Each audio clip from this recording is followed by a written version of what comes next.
Hello शेतकरी मित्रांनो, आपण जे वाल्पर कंपनीचा MT ह्युमिक आणि MT89 म्हणून हे जे स्प्रे केला होता, या पराठीची वाढ बघू शकता तुम्ही। विशेष म्हणजे या पराठीवर जेही काही फळं म्हणजे याची जे बोंडे आलेले आहेत याची संख्या जास्त आहे।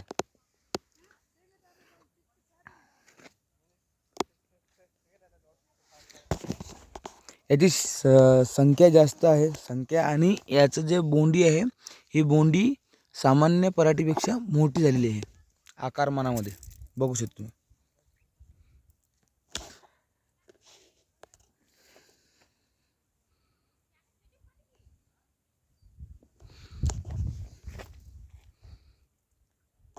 आणि यावर्षी जो पाऊस झाला इथं त्यामुळे काही पराठ्या पिवळ्या पडल्या, पण ही पराठी पिवळी नाही पडली अजून पण, बघू शकता।